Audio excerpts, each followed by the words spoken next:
Meu nome é Luiz. Tenho 38 anos e o que vou contar agora aconteceu há quase 10 anos. Mas parece que foi ontem. Cresci em Belém do Pará e sempre tive uma ligação forte com a natureza. Em 2013, recebi uma proposta de trabalho irrecusável: participar de uma expedição pela Amazônia. Era algo que sempre sonhei. Mal sabia eu que essa viagem mudaria minha vida para sempre. A expedição partiu de Manaus, e o plano era seguir pelo Rio Solimões até comunidades mais isoladas, próximas à fronteira com a Colômbia. Na época, eu era pesquisador de fauna e minha função era catalogar novas espécies que encontrássemos pelo caminho. O grupo era composto por 5 pessoas, 2 guias locais, um fotógrafo, um antropólogo e eu. Estávamos equipados com tudo o que precisávamos para passar semanas na floresta. Nos primeiros dias, a viagem foi tranquila. A natureza era imponente e cada ruído da floresta era como uma orquestra selvagem que enchia nossos ouvidos. Paramos em algumas vilas para descansar e reabastecer, mas foi ao chegarmos à aldeia de São Raimundo, na região de Tefé, que algo começou a mudar. Os moradores nos receberam com desconfiança, algo que até então não havíamos sentido em outras comunidades. Eles nos alertaram para não nos afastarmos da aldeia à noite e mencionaram algo sobre espíritos da floresta que não gostavam de forasteiros. Rimos e achamos que era apenas superstição local. Foi no 5º dia que o verdadeiro pesadelo começou. Estávamos acampados nas proximidades da Floresta Nacional de Tefé, em um ponto isolado onde o único som era o das árvores se movendo com o vento e o canto distante dos animais. À noite, o guia local, seu Geraldo, nos contou uma história estranha sobre a Mãe do Mato, uma entidade que, segundo ele, protegia a floresta e afastava os invasores. Achei curioso, mas logo me distraí com uma conversa ao redor da fogueira. Naquela mesma noite, acordei com um barulho vindo da mata. Era um som baixo, quase um sussurro, como se algo estivesse caminhando ao redor do acampamento. Levantei devagar, tentando não acordar os outros, e fui até o limite da clareira. A lua estava cheia, iluminando o chão da floresta. Mas lá dentro, entre as árvores, era pura escuridão. Foi então que vi uma sombra alta se movendo lentamente entre a vegetação. Era grande, maior do que qualquer animal que eu já tinha visto na região. Meu coração disparou. Por algum motivo, ao invés de voltar para a segurança do acampamento, eu me aproximei. Conforme cheguei mais perto, o ar ao meu redor parecia mais denso, como se algo estivesse me empurrando para trás. A sombra parou e foi então que percebi que ela não estava sozinha. Outras figuras começaram a se formar ao seu redor, todas altas, magras e com movimentos lentos. Estava a poucos metros de distância e podia sentir o cheiro forte de terra molhada e algo mais que não conseguia identificar. Senti uma vontade imensa de gritar, mas minha voz não saía. Minhas pernas estavam travadas, como se eu estivesse enraizado no chão. Do nada, a figura maior fez um movimento brusco e uma onda de medo absoluto tomou conta de mim. Corri de volta para o acampamento, tropeçando em raízes e galhos, quase caindo várias vezes. Quando finalmente cheguei, os outros já estavam acordados perguntando o que estava acontecendo. Mal conseguia falar. Tentei explicar o que tinha visto, mas ninguém acreditou. Pensaram que eu estava cansado ou influenciado pelas histórias do seu Geraldo. Na manhã seguinte, insistimos em continuar a expedição. Ninguém mencionou o que aconteceu, mas o clima estava pesado. Decidimos avançar mais fundo na floresta, em direção a uma área próxima à reserva Amanã, que, segundo nosso guia, ofereceria boas oportunidades de avistarmos fauna. Foi a pior decisão que tomamos. Nessa parte da floresta, o silêncio era opressor. Não havia mais o som dos pássaros ou dos macacos que nos acompanhavam antes. Tudo parecia morto, como se a própria floresta estivesse nos observando.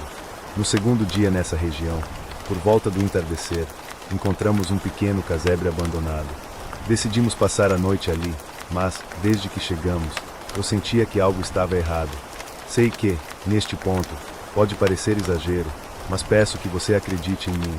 Mesmo depois de várias terapias, conversas e tentativas de superar o que vivi, essa memória ainda é vívida. É difícil acreditar que algo assim possa acontecer, mas aconteceu. Se você já ouviu histórias como essa ou já passou por algo parecido, compartilhe nos comentários. Não sei se ajuda a esquecer, mas pode fazer essa dor ser um pouco mais suportável. Ao cair da noite, o clima ficou ainda mais tenso. O casebre onde estávamos parecia ter sido abandonado há muito tempo. As paredes de madeira estavam podres e o teto tinha buracos enormes, por onde entrava o brilho pálido da lua. Fizemos o possível para transformar o lugar em um abrigo seguro, mas, no fundo, todos sabíamos que aquela noite seria diferente.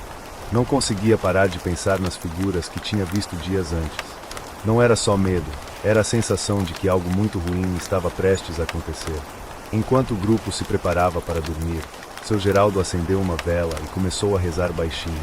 Perguntei o que estava acontecendo e ele apenas me disse que estávamos em um lugar sagrado, mas que esse sagrado não era algo bom.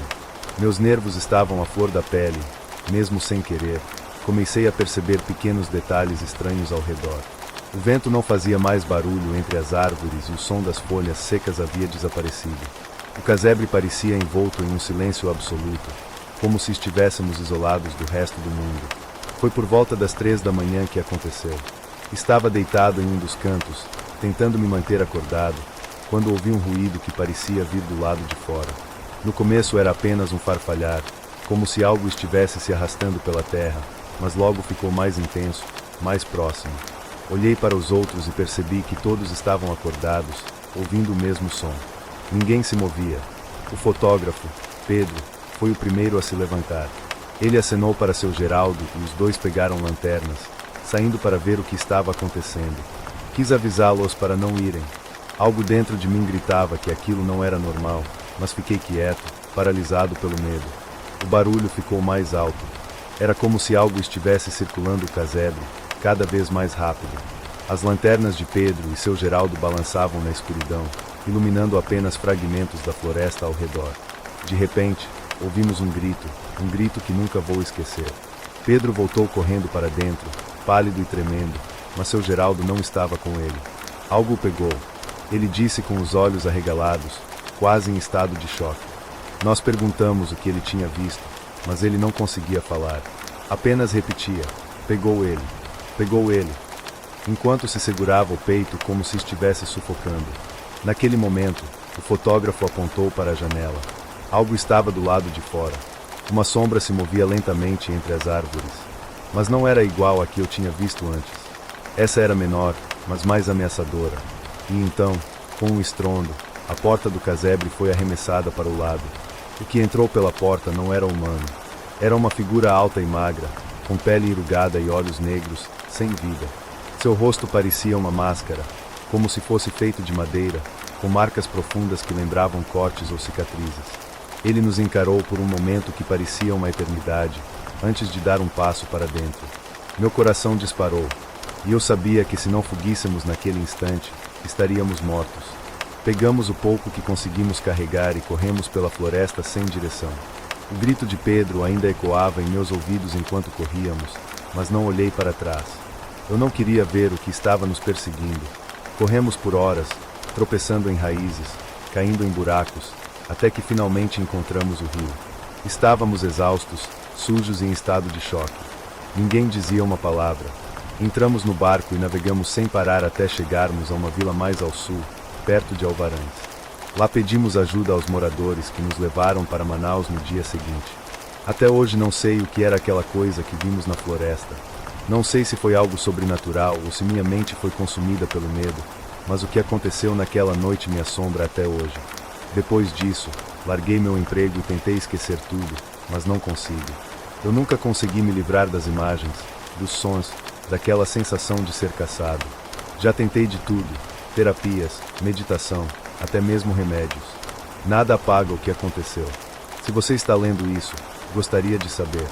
Já passou por algo semelhante? Já sentiu esse medo absoluto? Esse pavor que consome sua alma? Não sei se compartilhar essa história ajuda, mas talvez alguém possa entender o que vivenciei.